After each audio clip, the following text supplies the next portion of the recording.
Hello. ज़िंदगी में motivated रहना बहुत ज़रूरी है। ज़िंदगी में मोटिवेटेड रहना बहुत ज़रूरी है। ज़िंदगी उत्साह के साथ जीना बहुत ज़रूरी है। नीरस ज़िंदगी, डिमोटिवेटेड होकर जीना ज़िंदगी नहीं कहलाता है। अब सवाल ये उठता है कि ये आम जनमानस की समस्या है कि मेजॉरिटी ऑफ द लोग डिमोटिवेटेड ही रहते हैं, नेगेटिव थॉट्स ही आते हैं बाय डिफ़ॉल्ट। तो हम पॉजिटिव और मोटिवेटेड रहे कैसे? सबसे बड़ा सवाल ये है कि लोग अक्सर मोटिवेशनल जो गुरुज होते हैं उनके सेमिनार में ये बात पूछते हैं कि सर, जब हम लोग मोटिवेशनल स्पीकर्स को सुनते हैं, बुक्स पढ़ते हैं, उस टाइम पे फॉर अ टाइम बिंग हम लोग मोटिवेटेड और पॉजिटिव रहते हैं, बट जैसे जैसे ये चीज़ें लो होती हैं, थिंकिंग बदलती है, फिर कुछ टाइम के बाद चीज़ें वैसी ही हो जाती हैं, परिस्थितियां भी वैसी ही हो जाती हैं। तो हम करें क्या कि जिससे कि हम हर वक्त उत्साहित रहें, हर वक्त मोटिवेटेड रहें? तो उनको मैं एक चीज़ समझाता हूँ। मेरी एक सलाह है आपको, इस बात को समझिएगा और गौर करिएगा कि साहब, कोई भी काम एक दिन में करके वो हमेशा के लिए परमानेंट नहीं हो जाता है। कोई भी काम हो, क्या आपने कल जो खाया उसके बाद आपको खाने से हमेशा के लिए छुटकारा मिल गया? क्या आपने आज नहाया और अब आपको लगता है कि मैंने आज नहा लिया, अब मुझे कभी ना नहाना पड़े?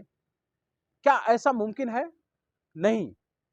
जिस तरह से आपने आज नहाया, आपको स्वच्छ रहने के लिए, खूबसूरत दिखने के लिए, हैंडसम दिखने के लिए कल फिर नहाना है।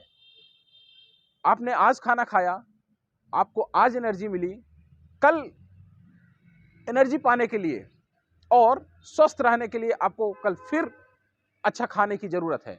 सिर्फ खाना ही नहीं, बल्कि खाना भी कैसा होना चाहिए? अच्छा होना चाहिए। साहब, एक चीज मैं आपसे पूछता हूं कि आपने आग जलाई कहीं, आपने कहीं पे आग जलाई।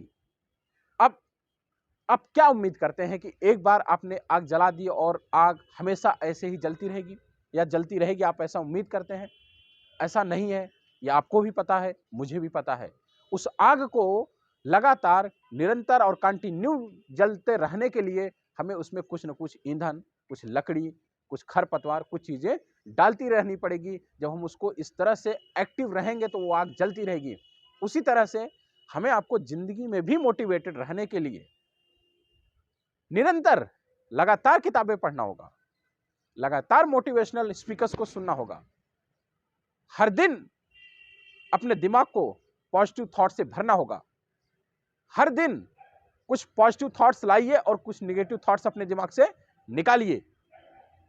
तभी आप जिंदगी में कंटिन्यू और लगातार मोटिवेटेड रह सकते हैं।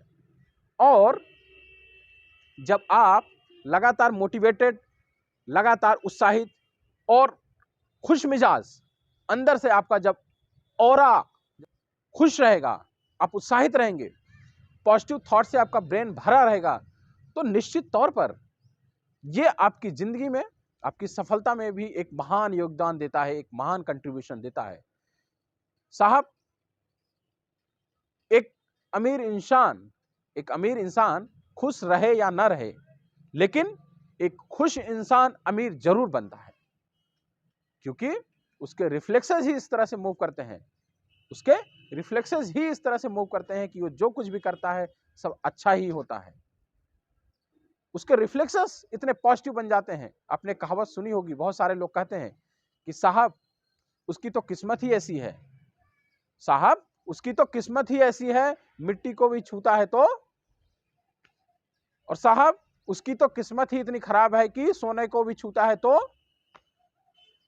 ये कैसे हुआ? ये कहां से होता है? ऐसा क्यों होता है? ये भी सारा खेल रिफ्लेक्सेस और पॉजिटिव एटीट्यूड का ही होता है। जो इंसान अपनी जिंदगी में पॉजिटिव एटीट्यूड के साथ कोई भी काम करता है तो उसका काम सफल होता है। अपने जिंदगी में एक काम किया, आप सफल हुए, आप उस काम को उसके अंजाम तक पहुंचाए। आपने दूसरा काम किया, वो भी सफल हुआ। आपने तीसरा काम किया, वो भी सफल हुआ। ऐसा आदमी कोई भी काम करेगा वो सफल हो ही जाएगा, वो काम अच्छा होगा ही होगा। किस्मत भी ऐसी ही चीज है। बहुत सारे लोग आज भी इस जमाने में भी किस्मत के भरोसे बैठते हैं। किस्मत कुछ ऐसी चीज नहीं होती साहब। आप जो कुछ भी करते हैं, जो भी आपके दिमाग में होता है, जो भी आपकी बॉडी रिफ्लेक्शंस में होता है, जो भी आपका एटीट्यूड होता है, वही चीजें आपकी ज़िंदगी में वापस उलट फेर कर आती हैं और वही आपके चरित्र और आपके भाग्य का निर्माण भी करती हैं। धन्यवाद। Thank you. जय हिंद।